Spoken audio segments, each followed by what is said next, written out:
yang dilakukan pada tanggal 4 Desember 2020, tim KPK menerima informasi dari masyarakat akan adanya dugaan terjadinya penerimaan sejumlah uang oleh penyelenggara negara yang diberikan oleh AIM dan HS kepada MJS, AW, dan JPB.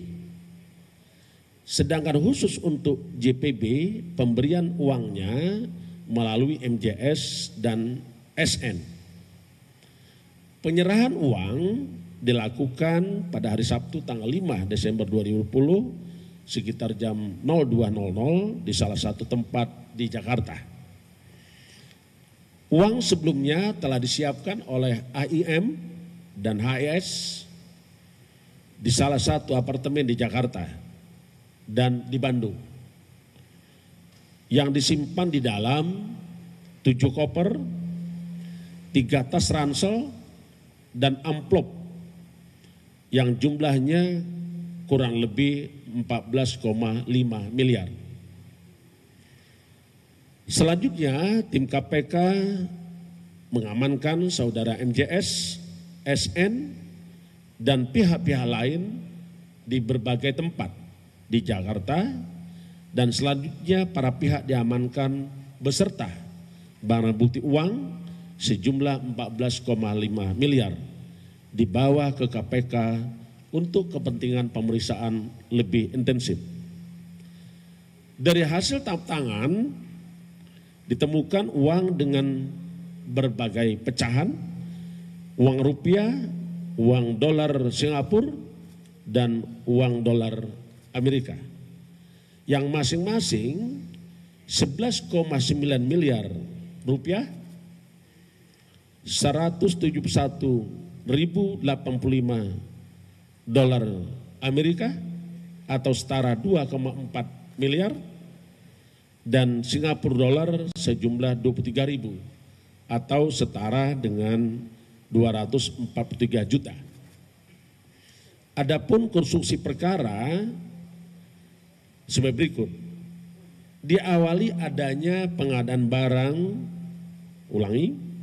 diawali dengan adanya pengadaan barang berupa bantuan sosial dalam rangka penanganan COVID-19 berupa paket sembako di Kementerian Sosial Republik Indonesia tahun 2020 dengan nilai kurang lebih 5,9 triliun dengan total 272 kontrak dan dilaksanakan sebanyak 2 periode.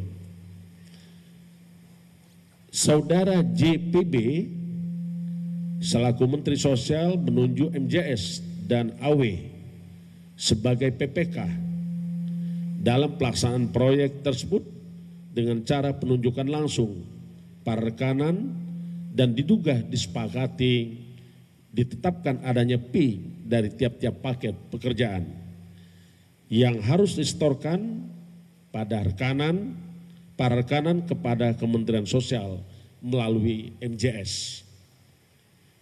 Untuk fee tiap paket bansos disepakati oleh MJS dan AW sebesar Rp10.000 per paket sembako dari nilai Rp300.000 per paket bantuan sosial.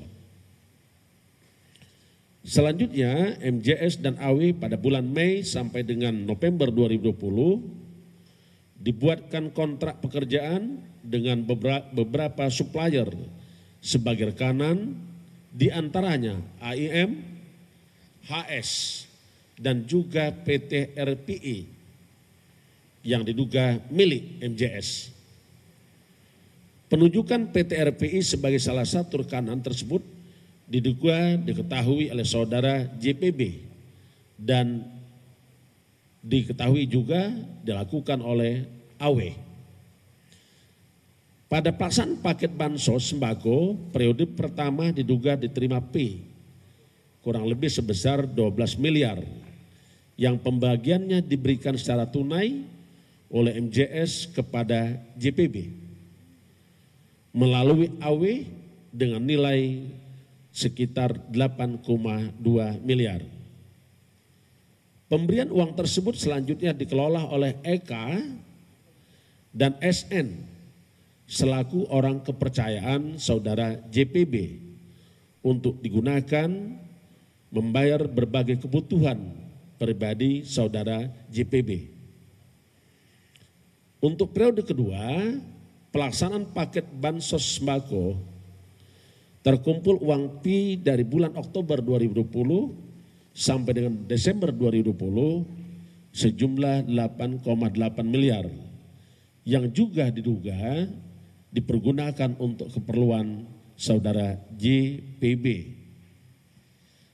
Berdasarkan hasil pemeriksaan saksi dan bukti yang dikumpulkan oleh KPK, maka KPK menetapkan 5 orang tersangka.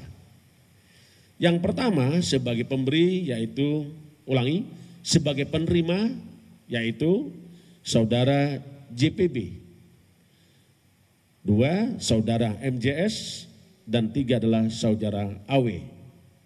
Sementara sebagai pemberi adalah AIM dan HS. Para tersangka berdasarkan Undang-Undang Nomor 19/1999, para tersangka sebagai penerima MJS dan AW disangkakan melanggar pasal 12 huruf A dan pasal 12 huruf B dan pasal 11 dan pasal 12 huruf I Undang-Undang 31/1999 tentang pemberantasan tindak pidana korupsi sebagaimana telah diubah dengan Undang-Undang Nomor 20 Tahun 2001 tentang perubahan atas Undang-Undang 31/99 tentang pemberantasan tindak pidana korupsi, yonto pasal 55 ayat 1 ke 1 KUHP. JPB disangkakan melanggar pasal 12 huruf A atau pasal 12 huruf B atau pasal 11 Undang-Undang 31/1999 tentang pemberantasan tindak pidana korupsi sebagaimana telah diubah dengan Undang-Undang Nomor 20 Tahun 2020 atas perubahan Undang-Undang 31/1999 tentang pemberantasan tindak pidana korupsi yonto pasal 55 ayat 1 ke 1 KUHP. Sebagai pemberi, saudara AIM dan HS disangkakan melanggar pasal 5 ayat 1 huruf A dan pasal 5 ayat 1 huruf B atau pasal 13 Undang-Undang 31 tahun 1999 tentang pemberantasan tindak pidana korupsi sebagaimana telah diubah dengan Undang-Undang Nomor 20 Tahun 2001 tentang perubahan atas Undang-Undang 31 tahun 1999 tentang pemberantasan tindak pidana korupsi. Para tersangka kita lakukan penahanan, saat ini dilakukan penahanan di rutan Rumah Tahanan Negara selama 20 hari. Pertama terhitung sejak tanggal 5 Desember 2020 sampai 24 Desember 2020.